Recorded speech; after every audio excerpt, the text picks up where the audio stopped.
अस्सलाम वालेकुम नाज़रीन अमीर ॾिसी रहिया आहियो सिंधी साज़ टीवी चैनल। महिरबानी करे जंहिं दोस्त वटि मुंहिंजो चैनल सब्सक्राइब न आहे थियल त चैनल खे ज़रूरु सब्सक्राइब करे। नाज़रीन अॼु जी इन वीडियो में आउं तव्हांखे असद कुरैशी जो मुकमल बायोग्राफी ॿुधाईंदुसि। असद कुरैशी केरु आहे, हिन जो ताल्लुक़ु कहिड़े हंध सां आहे ऐं हिन जो कैरियर कीअं शुरू थियो, हिन कहिड़े ड्रामे में कमु कयो ऐं संदसि ज़ाती ज़िंदगी कहिड़ी आहे। अॼु जी इन वीडियो में आउं तव्हांखे इहो सभु कुझु ॿुधाईंदुसि।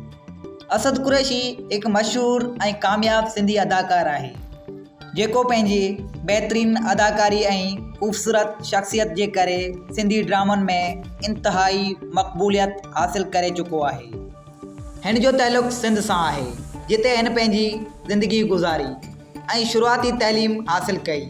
नंढपिण खां ई हिन खे अदाकारी सां दिलचस्पी हुई, जंहिं करे हू स्कूल जे स्टेज प्रोग्रामनि में हिसो वठंदो रहियो ऐं पंहिंजे फ़न जो मुज़ाहिरो कंदो रहियो।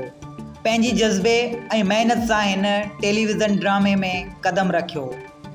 शुरूआती दौर में ई संदसि कुदरती अदाकारी ऐं किरदार में मुकमल दही वञण जी सलाहियत ॾिसंदड़नि खे ॾाढी मुतासिर कई। थोरे ई वक़्त में हू सिंधी ड्रामनि जी दुनिया जो हिकु वॾो नालो बणिजी वियो।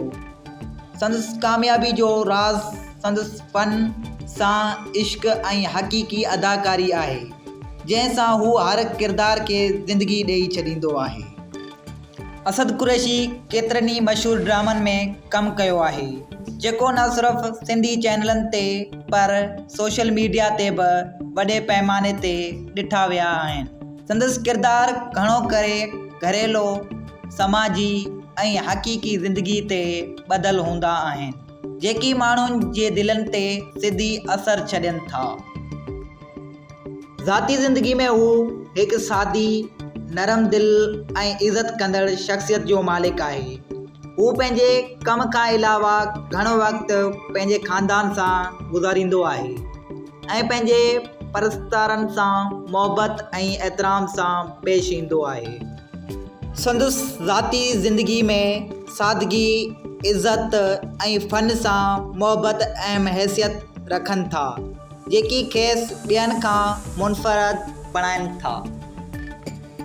अॼु असद कुरैशी न रुॻो सिंधी ड्रामनि में कामयाबु अदाकार तौरु सुञातो वञे थो पर केतिरनि ई नौजवाननि लाइ महिनत, अज़म ऐं कामयाबी जी हिकु मिसाल बणिजी वियो आहे। अॼु जे ॾींहुं बसि एतिरो ई, मिलंदासीं कंहिं ॿिए वीडियो में। जे अगरि तव्हां अञा ताईं मुंहिंजे चैनल खे सब्सक्राइब न आहे कयो त महिरबानी करे चैनल खे सब्सक्राइब करियो ऐं उन सां गॾोगॾु बेल आइकन खे बि दॿाए छॾियो त जीअं अहिड़ा मज़ीद वीडियोज़ तव्हां वटि जल्द पहुची सघनि। महिरबानी।